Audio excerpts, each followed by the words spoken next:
today's install is going to completely change the game for me, going from the stock 80 amp alternator to the high output 220 amp alternator from Powerbastards, along with installing their new wiring kit for it. And I'm also going to be installing the Bluetti Charger 1, which I'll tell you more about throughout the video.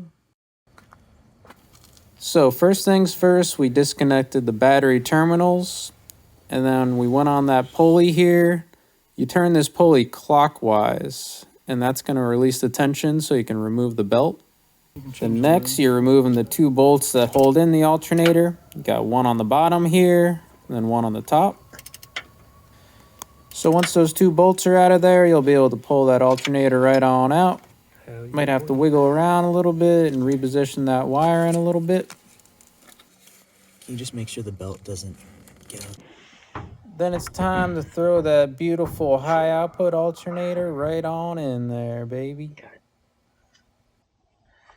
Alright, you want to keep your eye on the belt? I could go down below too, just to make sure it lines up good when you put it down. Since that has to go around it.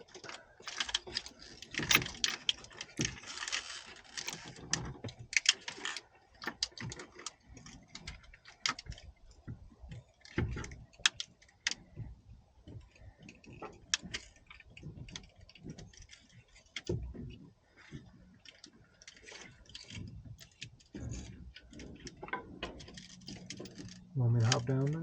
Yeah, if you want.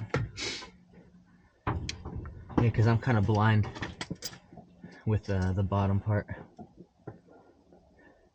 We got it.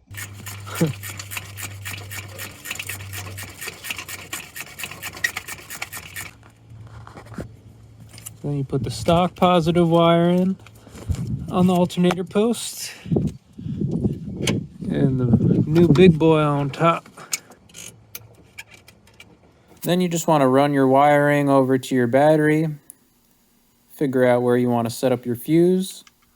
Then you're just going to have to make 2 cuts to connect into your fuse.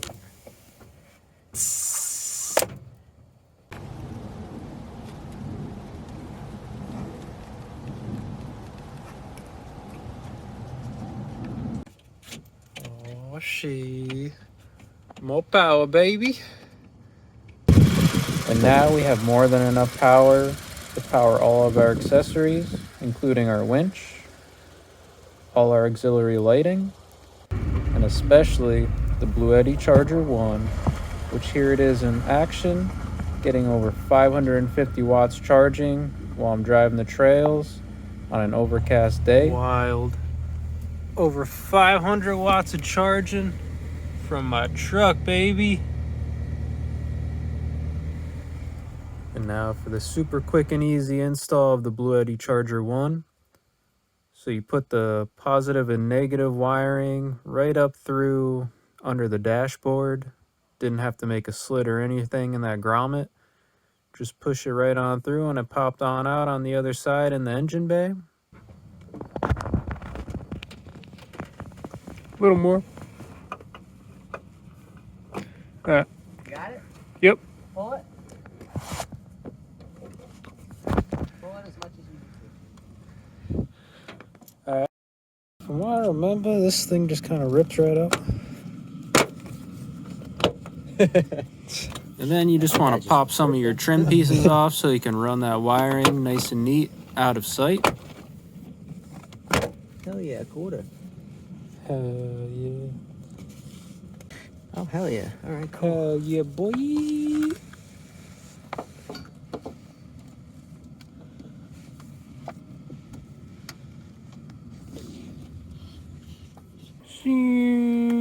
Once the wiring's all ran neat to where you need it to go, then you just connect it to the Bluetti Charger 1.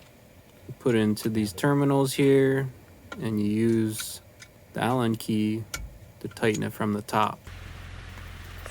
Then you're all set and ready to send it, baby. It's been absolutely amazing having unlimited power no matter what on the road, and especially in the winter with limited sunlight.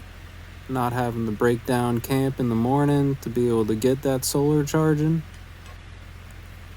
And to put this into perspective with how much power I get from my truck now in comparison to what I got from my solar panels, I had 400 watts of solar on my roof. And even in the most ideal conditions, I was maybe pulling 270 watts from that. So to be getting over 550 watts from my truck now, anytime, anywhere, regardless of what environment I'm in, whether it's day or night, absolutely incredible. Even with that setup, I was able to keep self-sustained, but one complication I ran into was I go to a lot of trailheads to hike, and parking in trailheads typically have trees around, block the sunlight so you can't get that much solar while you're out and about. So then I would have to dedicate a whole day to just charging up after.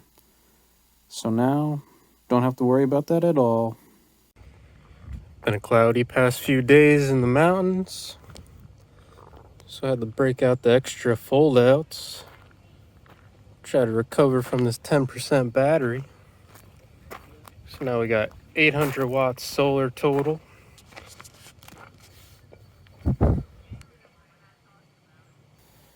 The Bluetti Charger 1 also has all the safety measures already built into it. It'll never overdraw from your battery, leaving you with a dead battery. Has protection for short circuiting, reverse connection, under voltage, overcharging. Installing this with the high output alternator from powerbastards, I have absolutely no concerns with this setup, and it's absolutely a dream come true to have this all together. I wouldn't have been too comfortable doing it with the stock alternator, only being 80 amps, and seemingly already showing me signs that I'm pushing it to its limits already.